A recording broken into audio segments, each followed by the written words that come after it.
بسم اللہ الرحمن الرحیم الحمد للہ رب العالمین وبہ نستعین وصلی اللہ وسلم علی سید الانبیاء والمرسلین وعلی آلہ واصحابہ اجمعین ومن تبعہم بإحسان الی یوم الدین اما بعد۔ اللہ رب العالمین کی توفیق اور اس کے فضل کرم سے قرأت حدیث سے متعلق یہ ہماری آن لائن تیسری نشست ہے۔ حافظ خطیب بغدادی رحمہ اللہ کی اقتضاء العلم العمل اور امام ابو محمد الدارمی رحمہ اللہ کی جو السنن ہے اس کا طویل مقدمہ کی قرأت کے بعد اب یہ ہماری آن لائن تیسری نشست ہے۔ اس نشست میں انشاءاللہ ہم دکتور عواد الخلف حفظہ اللہ کی صحیح الحفاظ فیما اتفق علیہ الائمۃ الستہ اس کتاب کا تعارف میں آگے کراؤں گا انشاءاللہ۔ اس کتاب کی قرأت آج ہم باذن اللہ تعالیٰ کریں گے۔ اس سلسلے میں یہ چونکہ 2 دن کی مجلس ہے، آج اس کتاب کا تعارف اور کچھ مزید اس سے متعلقات امور آپ کے سامنے میں رکھوں گا، پھر اس کے بعد قرأت بھی ہوگی انشاءاللہ، اور کل انشاءاللہ ہم اس کو آخر تک پڑھیں گے جتنا بھی وقت درکار ہو۔ اس سلسلے میں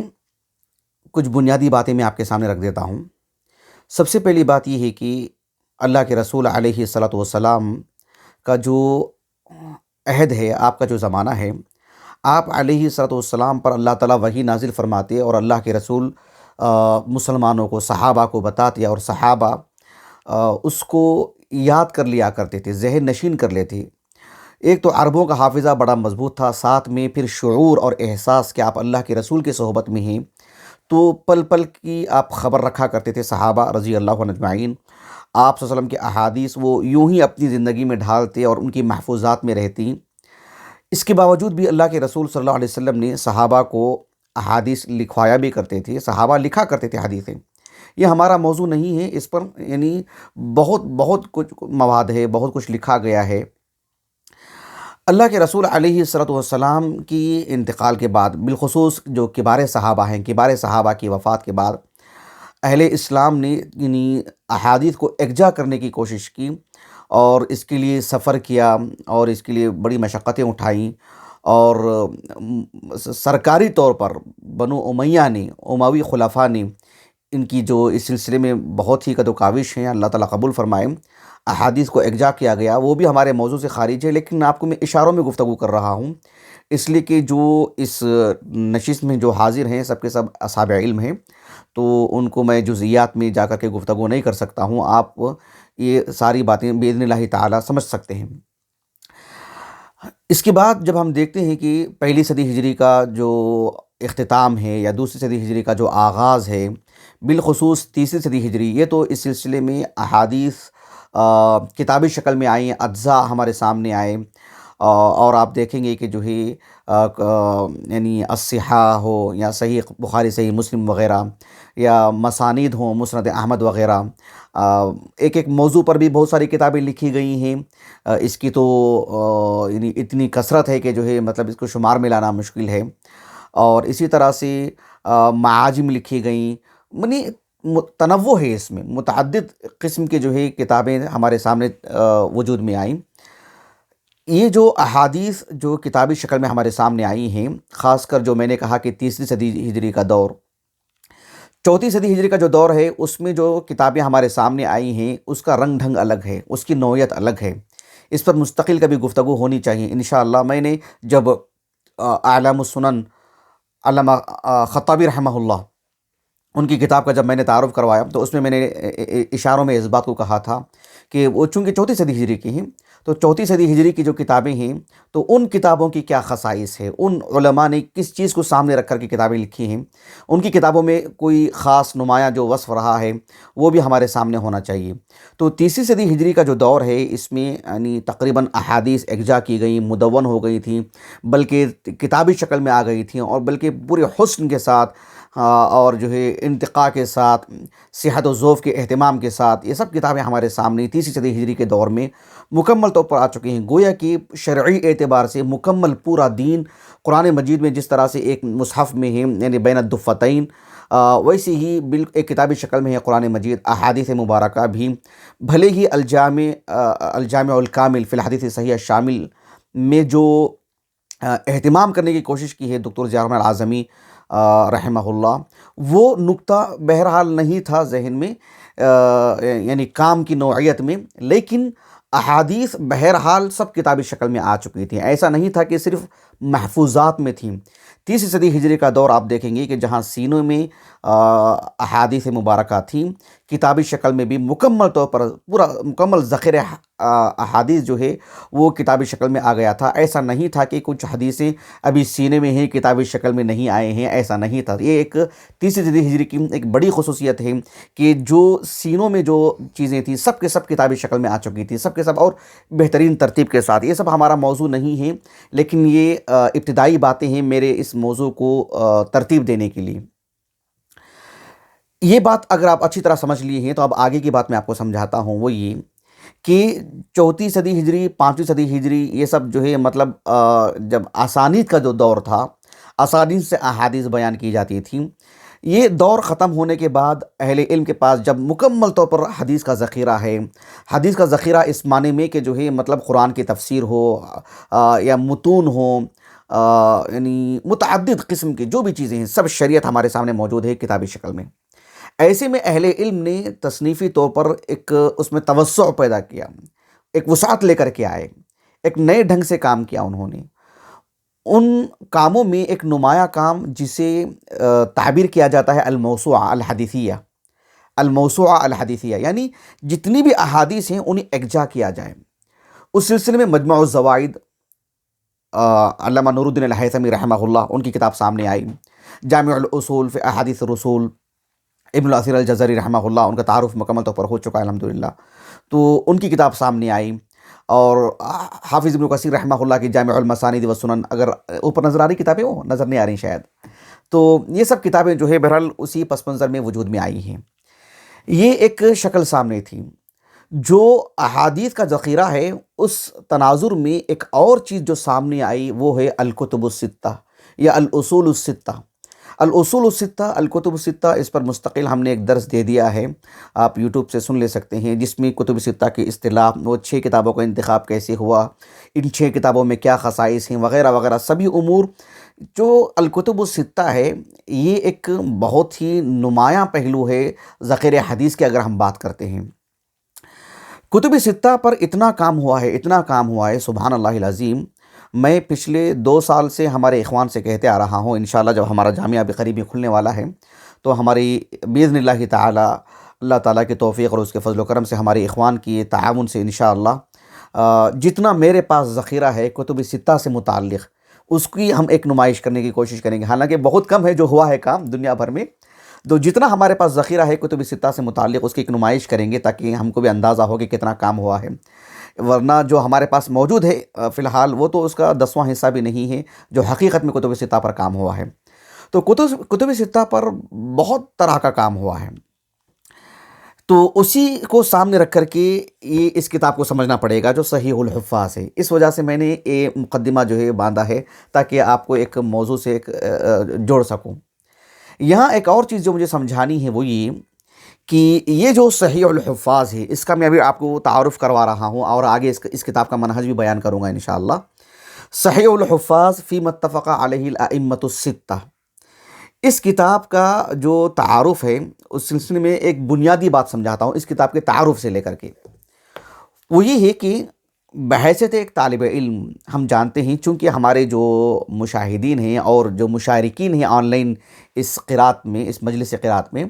وہ یا تو مدارس کے فارغین ہیں یا تو مدارس کے طلبہ ہیں، اور ایسے طلبہ ہیں جو بڑی جماعت کے ہیں، جو باشعور ہیں، سمجھتے ہیں، جنہوں نے اصول الحدیث یا مصطلح الحدیث انہوں نے پڑھا ہے۔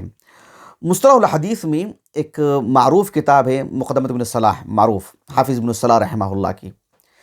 اس کتاب کی اہمیت کو سمجھانے کے لیے میں آپ کو ایک بات بتا رہا ہوں۔ حافظ ابن الصلاح رحمہ اللہ نے ان کی جو علوم الحدیث ہے، حافظ ابن الصلاح رحمہ اللہ کی، اس کتاب کو آپ یقیناً جو ہے بڑی جماعتوں میں پڑھیں گے، بالخصوص غالباً فضیلت ثانی میں یہ شاید نصاب میں داخل ہے۔ تو اس کتاب میں حافظ ابن صلاح رحمہ اللہ نے جو انواع بیان کی ہیں، النوع الاول، النوع الثانی، النوع الثالث، تو النوع الاول فی معرفت الصحیح من الحدیث، حدیث صحیح کس کو کہتے ہیں اس پر آپ نے بہت مفصل لکھا ہے ابن صلاح نے۔ اور ہم جانتے ہیں کہ حافظ ابن صلاح رحمہ اللہ کے بعد متعدد اصحاب علم نے اس کتاب کو رکھ کر کے طرح طرح سے کام کیا۔ ابن حجر رحمہ اللہ نے نخبہ میں کے مقدمے میں ذکر کیا ہے اس کو۔ تو ابن صلاح رحمہ اللہ نے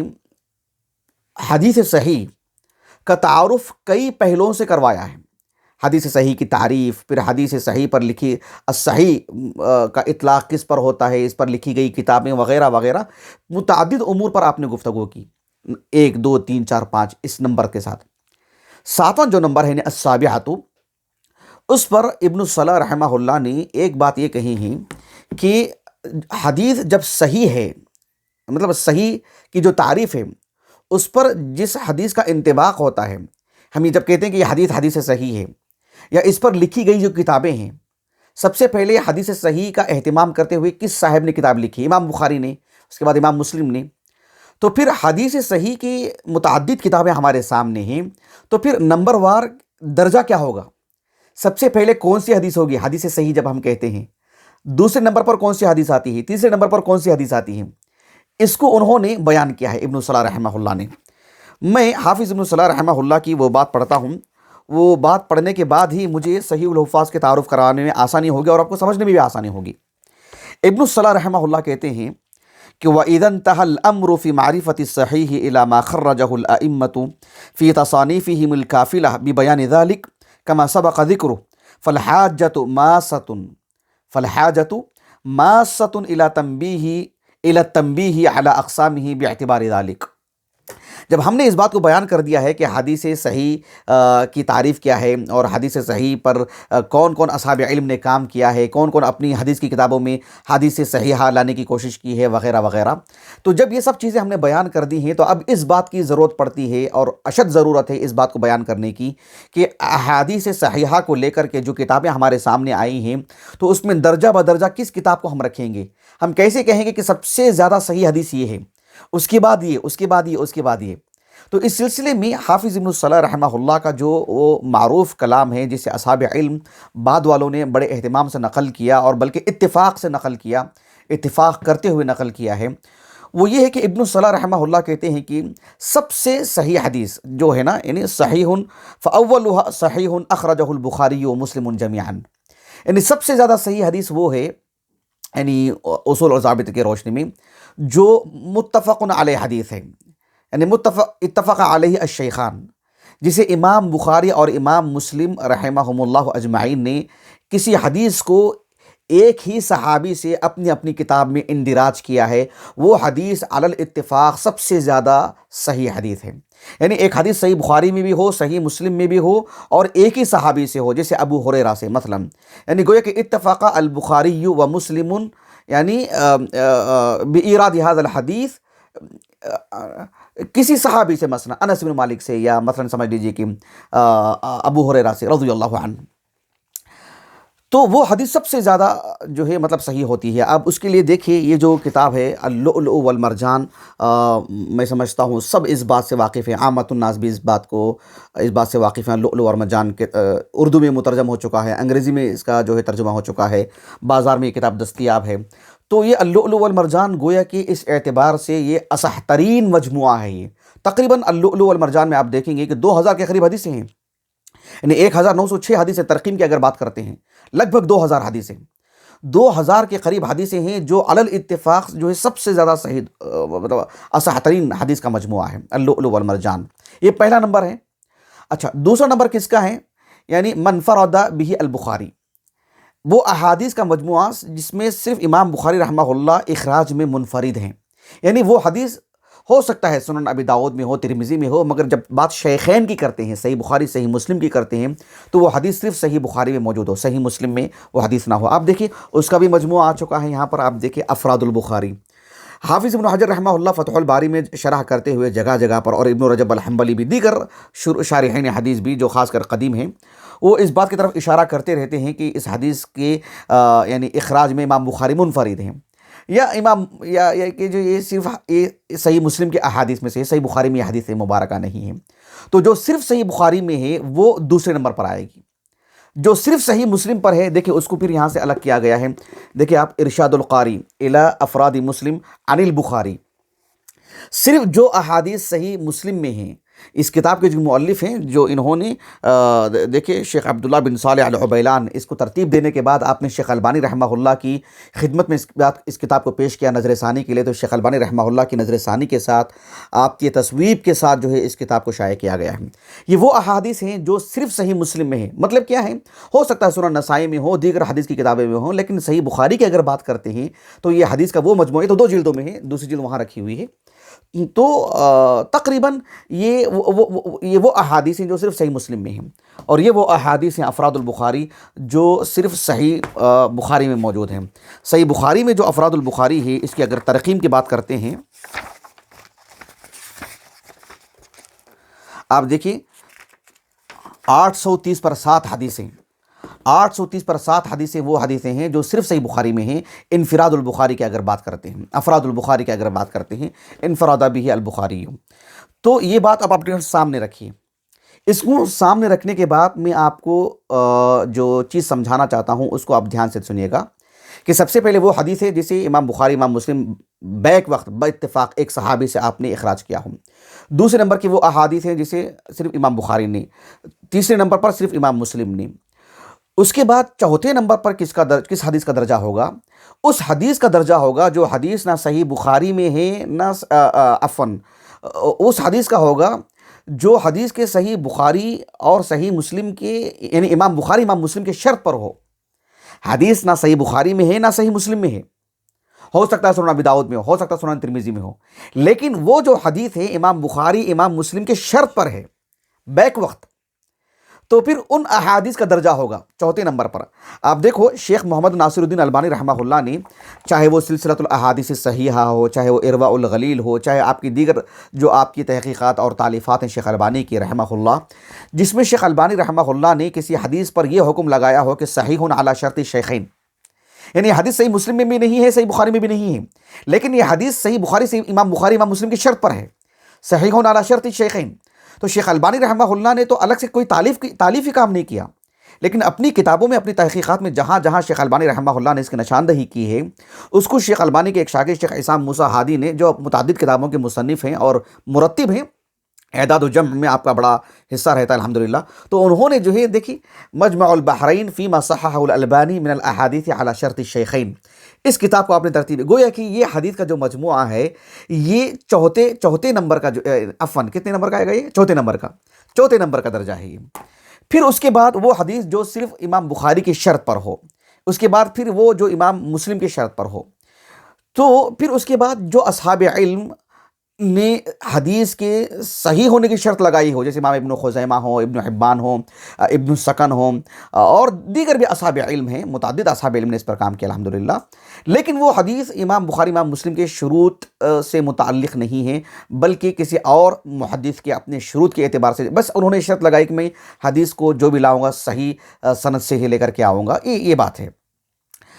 اب میں نے یہ خلاصہ جو آپ کے سامنے رکھا ہے، یہ بتانے کے لیے نتیجہ کیا ہے، کیوں میں نے آپ کے سامنے اتنی ساری باتیں رکھی ہیں، اس لیے رکھی ہے میں نے کہ ابن الصلاح رحمہ اللہ نے جب اس بات کو ذکر کیا کہ سب سے اصح ترین حدیث کا ذخیرہ وہ ہے جو صحیح بخاری اور صحیح مسلم میں کسی ایک صحابی سے امام بخاری امام مسلم نے لائے ہوں، اس بات کو رکھ کر کے کچھ اصحاب علم نے اعتراض کیا ابن الصلاح پر۔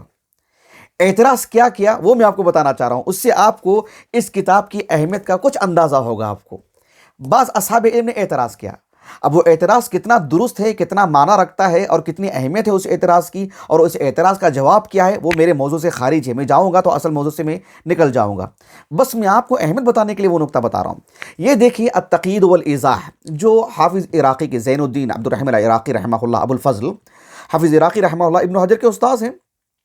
حافظ عراقی رحمہ اللہ نے یعنی ابن الصلاح رحمہ اللہ کی اس کتاب کو جو مقدمہ ابن الصلاح ہے، متعدد اصحاب علم نے کام کیا، آپ نے بھی کام کیا ہے، جن جن اصحاب علم نے اس کتاب کو رکھ کر کے کام کیا ہے، تقریباً 80% حصہ وہ ہمارے گھر میں موجود ہے الحمدللہ۔ تو اس میں سے التقید والایضاح جو ابن الصلاح رحمہ اللہ کی کتاب پر آپ کی جو تعلیقات ہیں، اس سلسلے میں آپ نے دیکھو کیا لکھا ہے جو بہت ہی غور طلب بات ہے۔ آپ نے لکھا کہ قوله عند ذکر اقسام الصحیح فاولها صحیح اخرجہ البخاری ومسلم جميعا انتهى۔ اعترض عليه بان الاولى ان يقول صحیح على شرط الستة، وقيل في الاعتراض عليه ايضا الصواب ان يقول اصحها ما رواه الكتب الستة۔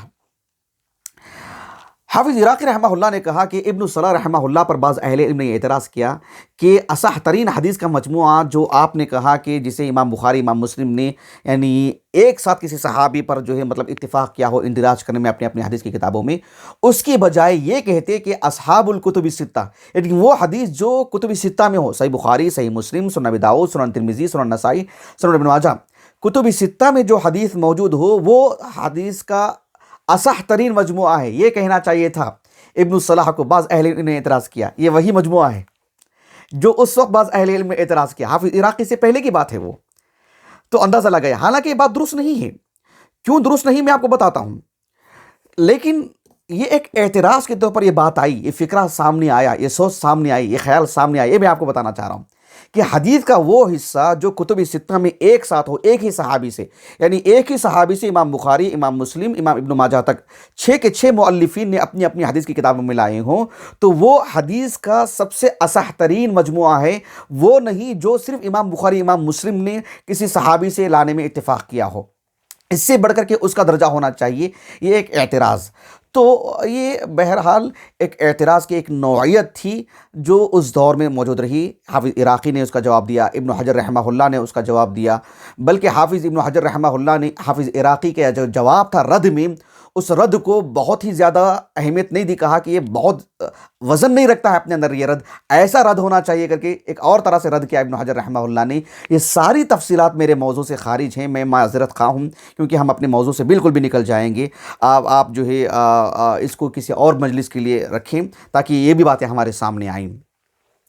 یہ کچھ باتیں تھیں جو اس موضوع سے متعلق تھیں۔ چلیے میں آگے کی ایک بات بتاتا ہوں، وہ یہ کہ یہ جو کام انہوں نے کیا ہے تو ہمارے دور کے مؤلف ہیں، مؤلف کے بارے میں 2 باتیں میں آپ کو بعد میں بتاتا ہوں۔ یہ جو مؤلف ہیں دکتر عواد الخلف حفظہ اللہ، انہوں نے تو اب کام کیا ہے اس دور میں، لیکن اس نوعیت کا کام یا اس کام کرنے کا خیال یہ بہت پہلے آیا تھا، اس وقت آیا تھا جب کتب ستہ پر کام ہو رہا تھا، کتب ستہ کی اصطلاح قائم ہو رہی تھی، کتب ستہ میں جو مطلب 6 کون سی کتابیں ہونی چاہیے، کیا کچھ ہونا چاہیے، اس پر اس دور کی بات ہے، یہ اس دور کی کچھ بات کی بات ہے۔ ایک عالم دین ہے ابو عبداللہ علاء الدین مغلطائی، جو 760 پر 2 ہجری ان کا سن وفات ہے۔ شیخ الاسلام ابن تیمیہ اور جو ہے امام ذہبی، امام مزی، ابن سید الناس اور ان سب اصحاب علم کے شاگرد ہیں وہ، یعنی ابن الملقن اور جو ہے سراج الدین البلقینی اور ان سب اصحاب علم کے استاذ ہیں۔ مغلطائی کی جو میں بات، علاء الدین مغلطائی کی، تو انہوں نے ایک کتاب ترتیب دی، اس کا نام تھا الدر المنظوم فی کلام المصطفیٰ المعصوم صلی اللہ علیہ وسلم۔ اس کتاب کا جو ہے حوالہ، اس کتاب کا ذکر مقدمے میں دکتر عواد الخلف نے کیا ہے، وہیں سے مجھے اس کا علم بھی ہوا۔ تو یہ ایک محقق ہیں، یوں کہوں تو مبالغہ نہیں ہوگا انشاءاللہ کہ علمی دنیا میں ایک عالمی سطح کا نام جو ہے وہ ہے فی الحال کا، شیخ عزیر شمس حفظہ اللہ، جو ہمارے ملک ہندوستان ہی کے ہیں، جامعہ اشرفیہ بنارس کے فارغ ہیں اور بہت ہی یعنی مشہور ہیں، معروف ہیں، محقق ہیں، مدقق ہیں، علمی دنیا میں یعنی بہت بہت بہت معروف نام، مکہ میں رہتے ہیں۔ میں نے 1 سے 2 مرتبہ آپ سے ملنے کی بڑی کوشش کی، بہرحال مقدر نہیں ہو سکا۔ شیخ عزیر شمس حفظہ اللہ، ان کی متعدد ویڈیوز ابھی جو ہے مطلب فیس بک میں آ رہی ہیں کہ کس طرز کی کتابوں کا مطالعہ ہونا چاہیے، عربی میں، اردو میں کون سی تحقیقات ہونی چاہیے، ضرور سنیے گا ان کو۔ یعنی شیخ ثناء اللہ تیمی غالباً یہ جاری کر رہے ہیں، اس کو ضرور سنیے گا، بہت مفید چیزیں ہیں۔ بہرحال اس میں جو ہے شیخ عزیر شمس کے حوالے سے انہوں نے لکھا ہے دکتر عواد خلف نے مقدمے میں کہ علاء الدین مغلطائی رحمہ اللہ نے اس پر کام کیا ہے، اور یہ کتاب مطبوع ہے، بلکہ مطبوع نہیں ہے، مطبوع ہونے کے ساتھ ساتھ ان کے گھر میں بھی موجود ہے شیخ عزیر شمس کے، ایسے انہوں نے لکھا ہے۔ بہرحال تو وہ کتاب آپ کو ملی، آپ نے موازنہ بھی کیا، اس میں آپ کہتے ہیں کہ علاء الدین مغلطائی رحمہ اللہ نے صرف اس بات کا اہتمام کیا ہے کہ کتب ستہ کی وہ احادیث جو احکام سے متعلق ہیں اس کو آپ نے یکجا کیا ہے، استیعاب نہیں کیا ہے، کل احادیث کو نہیں لایا ہے آپ نے، صرف جو ہے مطلب احکام سے متعلق۔ اس کے علاوہ بھی کچھ حدیثیں ایسی ہیں جو کتب ستہ میں نہیں ہیں، سب کے سب میں، مثلا مان لیجیے کہ کتب خمسہ میں ہیں، وہ کسی اور کتاب میں نہیں ہے، اس کو بھی اس میں داخل کر دیا ہے۔ کچھ حدیثیں ایسی بھی ہیں جو کتب ستہ میں تو ہیں لیکن صحیح بخاری میں ایک صحابی سے ہیں، وہی حدیث صحیح مسلم میں بھی ہیں لیکن اور صحابی سے ہیں، وہی حدیث سنن ترمذی میں ہے لیکن کسی اور صحابی سے ہے، تو اس کو آپ متفق علیہ نہیں کہہ سکتے۔ تو اس اصطلاح سے بالکل ہٹ کر کے بھی آپ نے حدیثیں اس میں داخل کر دی ہیں۔ تو یہ سب اس کتاب کی کچھ مآخذ تھے جسے آپ نے پیش کیا ہے۔ تو ایسی صورت میں اس کتاب کی نوعیت میں ایک طرح کا تجدد ہے، ایک نیاپن ہے، جو آپ نے بھلے ہی فکرہ قدیم ہے، سوچ قدیم ہے، بلکہ اقدام بھی قدیم ہے، لیکن جس ڈھنگ سے آپ نے پیش کیا ہے صحیح الحفاظ، یہ اپنی نوعیت کا ایک نیا کارنامہ ہے، یہ مجھے آپ کو سمجھانا تھا۔ ویسے آپ دیکھیں گے کہ اس دور کے کچھ اصحاب علم ایسے بھی ہیں، جیسے قطر کے شیخ سعید وغیرہ نے بھی اس پر کام کیا ہے، جو یعنی کتب سبع کتب ستہ کے ساتھ آپ نے مسند احمد کو بھی داخل کر دیا ہے، اور وہ حدیث جو بیک وقت 7 کتابوں میں ایک ساتھ ہو ایک ہی صحابی سے، اس کو بھی یکجا کیا گیا ہے۔ ایک سے زائد شیخ ہازمی وغیرہ نے بھی اس پر کام کیا ہے فی الحال کی، تو یہ بھی کتابیں ہمارے سامنے آئی ہیں۔ اب چلیے بالذات صحیح الحفاظ اس کتاب کا جو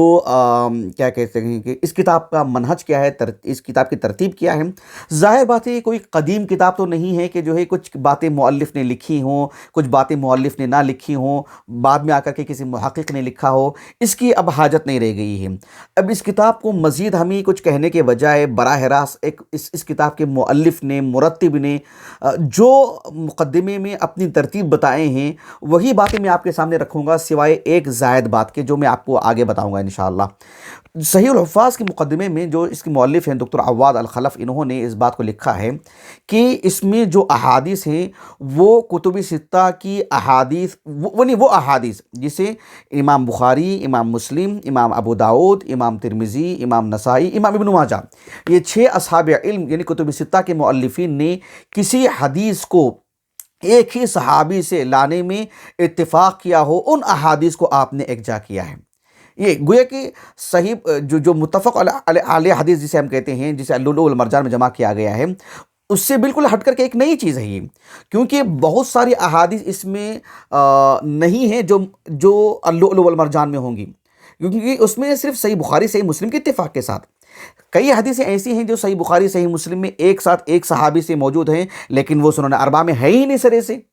تو اس اعتبار سے اس کی نوعیت الگ ہو جاتی ہے، اور صحیح الحفاظ فی متفق علیہ الائمۃ الستہ اس کی نوعیت بالکل بھی الگ ہو جاتی ہے۔ اس میں وہ احادیث ہیں صرف جسے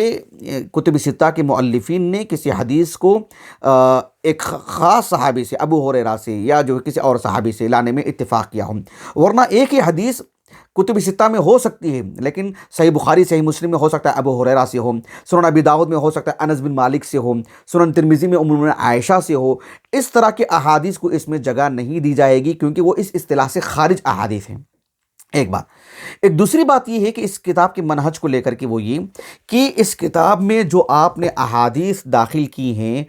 وہ صحیح مسلم سے ہو بہو نقل کی گئی ہیں، یعنی کتاب کی جو ترتیب ہے، آپ صحیح بخاری اٹھا کر کے دیکھیں، سب سے پہلی کتاب کون سی ہے؟ کتاب بدء الوحی، اس کے بعد کتاب الایمان، اس کے بعد کتاب العلم، اس کے بعد کتاب الوضو، کتاب الغسل وغیرہ، پھر الی آخرہ کتاب الطہارہ، نماز کے مسائل وغیرہ وغیرہ۔ لیکن صحیح مسلم میں جو ہے کتاب الایمان، کتاب الطہارہ وغیرہ، اس کی جو ترتیب ہے اسی ترتیب سے آپ نے اس میں احادیث جمع کی ہیں۔ سب سے صحیح مسلم میں جو فہرست اٹھا کر کے دیکھیں آپ، سب سے پہلے جو کون سی کتاب ہوگی؟ کتاب الایمان، اس کے بعد کتاب الطہارہ، اسی کا خیال کرتے ہوئے الی آخرہ آپ نے ساری کتابیں ترتیب دی ہیں احادیث کی اس کتاب کے اندر۔ البتہ اتنی بات قابل غور ہے اور بہت ہی دھیان سے سننا چاہیے، اس بات کو لینا چاہیے، وہ یہ کہ کتاب کی ترتیب تو ہم نے آپ کو بتا دیا کہ کتاب الایمان وغیرہ جو صحیح مسلم کے اندر ہے وہی۔ البتہ اب کتاب الایمان کی اگر بات لیتے ہیں تو اس میں کتاب الایمان کی وہ حدیثیں جو ایمان سے متعلق ہیں، یا کتاب الایمان میں جو احادیث ہیں جو بقیہ کتب خمسہ میں بھی ہوں ایک ہی صحابی سے، جب آپ اس میں داخل کرتے ہیں تو اس میں آپ نے گویا کہ السنن اور المسند دونوں کو آپ ایک جا کر دیے ہیں۔ السنن کیا ہے؟ جس میں ایک فقہی ترتیب ہوتی ہے نا، ایک فقہی ترتیب ہوتی ہے، اور المسانید میں کیا ہوتی ہے؟ اس میں صحابہ کے نام کے ساتھ جو ہے ایک ترتیب ہوتی ہے، اور اس میں پھر حروف الہجا کا خیال کرتے ہوئے۔ البتہ مسند احمد میں جو مسانید الصحابہ ہے اس میں حروف الہجا کا خیال نہیں کیا گیا ہے، اس کی ترتیب الگ ہے، اس میں جو ہے عشر مبشرہ، خیر میں اس میں نہیں جاؤں گا۔ جس طرح سے المعجم الکبیر ہے امام طبرانی کی رحمہ اللہ، الف با تا ثا سے جو حروف الہجا جسے کہتے ہیں، اس اعتبار سے آپ نے صحابہ کے نام کو اندراج کیا ہے۔ کیسے؟ میں آپ کو تھوڑا خلاصہ کر کے سمجھاتا ہوں۔ آپ کتاب الایمان، یہ کتاب اگر آپ کے سامنے ہو، ابھی پڑھتے رہیں گے تو آپ کو معلوم ہوگا انشاءاللہ۔ کتاب الایمان کو لے لیجئے۔ کتاب الایمان، کتاب الطہارہ، گویا کہ موضوعات کی جو ترتیب ہے، موضوعات کی ترتیب یعنی موضوع کے اعتبار سے، گویا کہ اس کتاب میں اگر آپ کو کوئی حدیث ڈھونڈنا ہو تو آپ موضوع کے اعتبار سے بھی جا سکتے ہیں۔ کسی حدیث کو آپ نے پڑھا اور کتب ستہ میں وہ حدیث ایک ساتھ موجود ہے ایک ہی صحابی سے، تو آپ گویا کہ آپ کتاب العلم میں چلے جائیے، کتاب التفسیر میں چلے جائیے، کتاب الادب میں چلے جائیے، یا کتاب الجہاد والسیر میں چلے جائیے، تو آپ موضوع کے اعتبار سے بھی کتابوں کی جو ترتیب ہوتی ہے، کتابوں کی ایک کتاب میں صحیح مسلم میں جو کتابوں کی ترتیب ہے، موضوعات کے اعتبار سے صحیح مسلم کی ترتیب ہے۔ لیکن ایک ہی کتاب الایمان میں مان لیجیے کہ 50 حدیثیں ہیں، کتاب الایمان میں 50 حدیثیں ہیں، اور وہ 50 حدیثوں کو آپ تقسیم کیجئے جو 10 صحابہ سے ملتی ہیں۔ کتاب الایمان میں 50 حدیثیں ہیں اور وہ 50 حدیثیں 10 صحابہ سے ملتی ہیں، انس بن مالک سے، ابو ہریرہ سے، ابو سعید الخدری سے، مومنہ عائشہ سے، اور جو عبداللہ بن عمرو بن عاص سے، عبداللہ بن عباس سے، ویسے تو ان سارے صحابہ سے ملنے والی جو 50 حدیثیں ہیں، جو مان لیجیے کہ 10 صحابہ سے ہمیں مل رہی ہیں، گویا کہ آپ 10 میں تقسیم کر دے رہے ہیں، ان سے 10، ان سے 10، ان سے 10، تو پھر آپ کیسے ترتیب دیں گے؟ تو حروف الہجا کا خیال کرتے ہوئے سب سے پہلے جس صحابی کا نام آتا ہے ان کا نام لکھیں گے، ان سے ملنے والی ساری احادیث ایک جا کر دیتے ہیں۔ گویا کہ بیک وقت یہ موضوعات کی ترتیب کے ساتھ ساتھ ہر کتاب نے، کتاب الایمان میں، کتاب العلم میں، یہ مسانید کی بھی ترتیب ہے حروف الہجا کا خیال کرتے ہوئے۔ یہ بھی ایک فائدہ ہو جاتا ہے، یعنی آپ کتاب الایمان میں مسند ابی ہریرہ دیکھ سکتے ہیں، کتاب الایمان میں مسند ابن عباس دیکھ سکتے ہیں، کتاب الایمان میں مسند فلان دیکھ سکتے ہیں۔ یہ بھی اس کتاب کی ایک ترتیب ہے، جو ایک انوکھی ترتیب ہے جس میں آپ نے اس کو ملحوظ رکھا ہے۔ ایک قابل غور بات یہ بھی ہے جو مؤلف نے اس کو بیان کیا ہے، وہ یہ کہ کتب ستہ میں جو حدیث ہوتی ہے ایک ساتھ اس کو آپ نے داخل کیا ہے، لیکن ہو بہو حدیث آپ نے صحیح مسلم سے اخذ کیا ہے۔ ہم جانتے ہیں کہ صحیح بخاری، صحیح مسلم کے موازنے کو لے کر کے اہل علم کے مابین پہلے دن سے جو ہے گفتگو ہوتی رہی ہے، جب سے جو ہے یہ چیزیں سامنے آئی ہیں۔ یہ اور بات ہے کہ صحیح بخاری کو ہر پہلو سے تقدم حاصل ہے، اولیت حاصل ہے، فوقیت حاصل ہے، رتبہ اولا اسی کو حاصل ہے۔ جزوی طور پر صحیح مسلم کی جو خوبیاں اور حسن بیان کی جاتی ہیں، جو صحیح بخاری کے مقابل میں ایک زائد وصف کے طور پر بیان کیا جاتا ہے، وہ یہ کہ اس میں جو یعنی جسے کہتے ہیں کہ جو ہے مطلب حسن و ترتیب جسے کہتے ہیں، ایک ساتھ ایک موضوع کے تحت احادیث ایک جا کرنا اور ایک موضوع کے تحت لے کر کے آنا، صحیح مسلم کا یہ جو نمایاں وصف رہا ہے، تو اس کو پیش نظر رکھتے ہوئے آپ نے صحیح مسلم سے ہو بہو حدیث داخل کر دی ہے۔ لیکن آپ متنبہ رہیں کہ مؤلف نے اس بات کی صراحت کر دی ہے تاکہ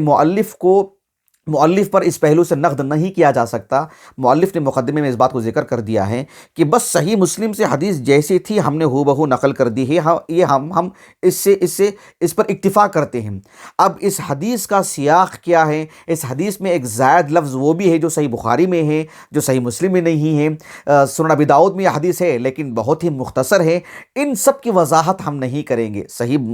مسلم میں ہے، ہم نے داخل کر دیا، وہ کتب ستہ سے ملی جلی حدیث ہے، کتب ستہ میں موجود ہے، یہ ہمارے لیے کافی ہے۔ ہم نے نیچے نمبرات دے دی ہیں، آپ اصل کی طرف رجوع کر لیں، وہ ہو سکتا ہے کہیں زائد الفاظ ہوں، کہیں مختصر الفاظ ہوں، کہیں سیاق ہو، کہیں یہ نہ ہو، یہ سب آپ اپنی محنت سے جا کر کے کوشش کر لیں۔ ہمارا کام جو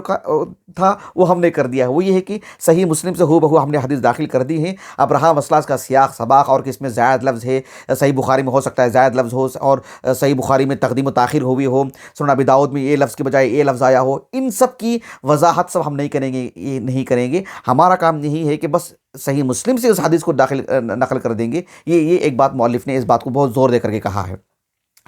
مؤلف نے ایک بات یہ بھی ذکر کی ہے کہ جو ہے یعنی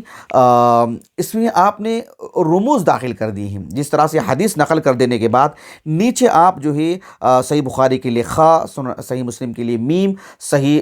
سنن ابی داؤد کے لیے دال، سنن ترمذی کے لیے تا، سنن نسائی کے لیے نون کے بجائے آپ نے سین لکھا ہے، اور سنن ابن ماجہ کے لیے آپ نے جی ہاں لکھا ہے۔ تو یہ رموز ہیں، اور ان رموز کے ساتھ نمبر بھی لکھے ہوئے ہیں۔ آپ اصل کتاب کی طرف جائیں گے تو وہی نمبر آپ کو ملیں گے۔ البتہ مقدمے میں آپ نے اس کی وضاحت کر دی ہیں، اور اگر کوئی مقدمہ وہ نہیں بھی دیکھتا ہے لگ بھگ تو اس کے لیے بہت زیادہ ضرر نہیں ہوگا۔ کیوں؟ صحیح بخاری، صحیح مسلم وغیرہ جو ہے دکتر فؤاد عبدالباقی رحمہ اللہ 1960 پر آپ کا سن وفات ہے، انہی کی ترقیم سے جو ہے وہ کتابیں چھپتی ہیں۔ تو اس اعتبار سے آپ نے بس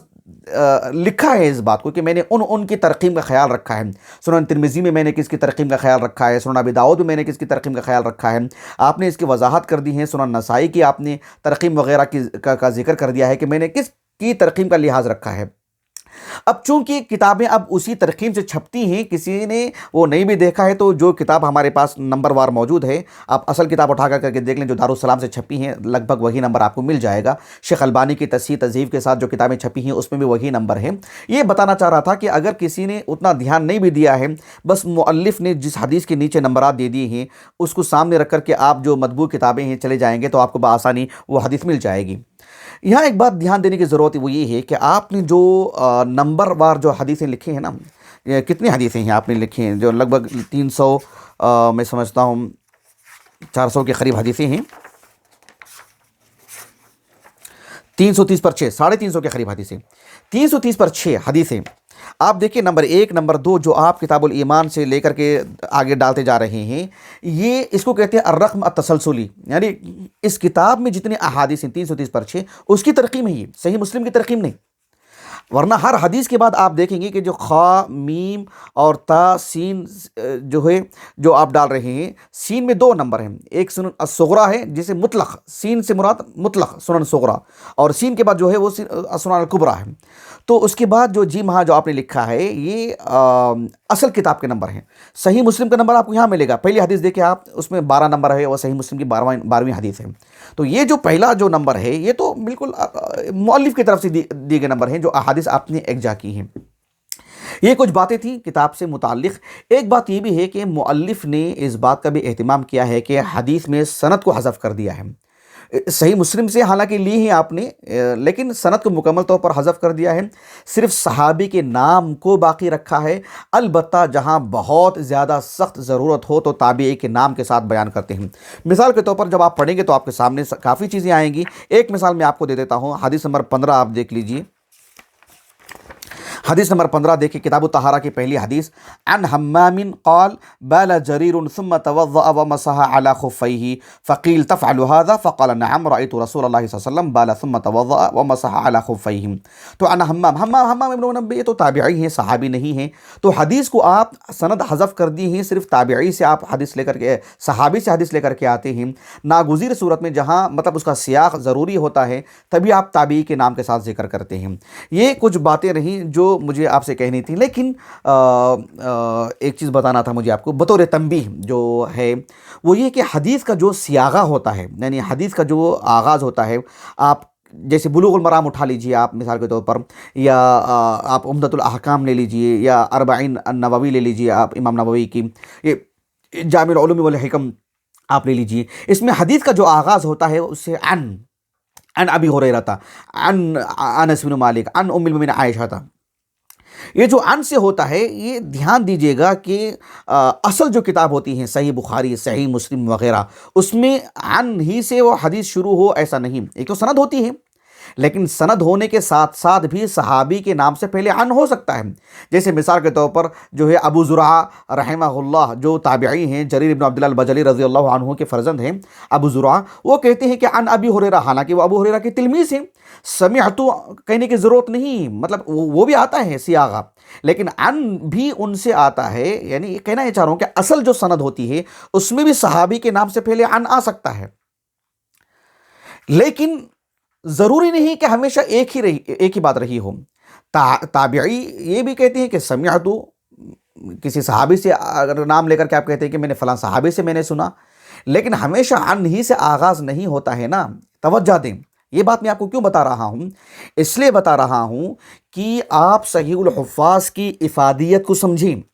صحیح الحفاظ کا جو فائدہ ہے اس کو سمجھیں۔ اس کا فائدہ کیا ہے؟ اس کا فائدہ یہ ہے کہ کتب ستہ میں بیک وقت کسی ایک صحابی سے جو حدیث ہمیں ملتی ہے وہ ہمارے سامنے بالکل نچوڑ ہو کر کے سامنے آ جاتی ہے۔ وہ ہے 350 حدیثوں کا مجموعہ ہے وہ، گویا کہ اس کو یاد کرنا، گویا کہ آپ کتب ستہ کی وہ حدیثیں جو یعنی بالکل متفق علیہ ہیں کتب ستہ میں، جو 6 کے 6 مؤلفین نے بھی اس حدیث کو کسی صحابی سے لانے میں اتفاق کیا ہے، یہ آپ کو فائدہ ہوگا۔ ورنہ آپ جو ہے چاہے وہ صحیح بخاری کسی اور کتاب میں بھی ہو، بالخصوص صحیح مسلم کی بھی اگر بات رکھ لیں، آپ اس سے حوالہ مت دیجیے۔ اس کو اگر آپ نے یاد بھی کر لیا ہے یا کہ کتاب آپ کے پاس موجود ہے، آپ نے دیکھ لیا کہ حدیث میں موجود ہے، اور آپ ایسا مت کہیے کہ جو ہے یہ حدیث صحیح مسلم میں ہے، بات صحیح ہے، لیکن علمی نقطہ نظر سے اگر آپ کو پیش کرنا ہو یا بالخصوص آپ کو لکھنا ہو، کرنا ہو، تو صحیح مسلم اصل کتاب کھولیے، اصل کتاب کو کھول کر کے آپ اس حدیث کو لیجئے۔ کیوں؟ اس لیے کہ ہر حدیث کا آغاز عن سے نہیں ہوتا ہے، سیاغہ الگ الگ رہتا ہے، کیونکہ مؤلف نے ہر حدیث کا آغاز عن سے کر دیا ہے، جبکہ آپ اصل کتاب کی طرف جائیں گے تو اس کا سیاغہ بالکل بدل گیا ہے۔ مثال کے طور پر میں آپ کو ایک مثال دیتا ہوں، آپ دیکھیے اس کتاب کے صحیح الحفاظ کی جو بالکل دوسری حدیث ہے، دوسری نمبر کی حدیث، کیونکہ پہلی حدیث میں لے سکتا تھا میں، پہلی حدیث کافی طویل ہے، وقت نکل جائے گا، انشاءاللہ 2 منٹ میں آپ کے لیتا ہوں۔ وقت ہو گیا نا؟ پوچھیے، ابھی ہم جاری رکھیں کیسے؟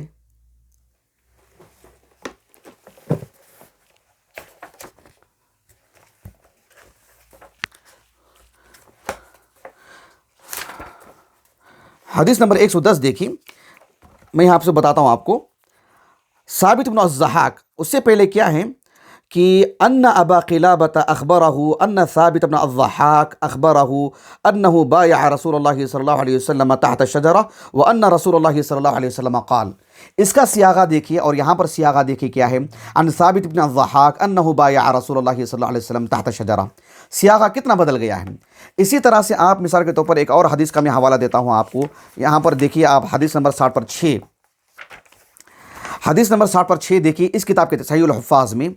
عن ابی جہیم قال قال رسول اللہ صلی اللہ علیہ وسلم لو يعلم المار بین یدی المصلی ماذا علیہ لکان ان یقف 40 خیرا له من ان یمر بین یدیہ۔ آپ اس کا سیاغہ دیکھیں، اور یہاں پر صحیح مسلم میں وہ جو حدیث آتی ہے تقریباً 507 نمبر کی حدیث ہے، آپ اس کا حوالہ دیکھیے، آپ کتنا فرق ہو جاتا ہے۔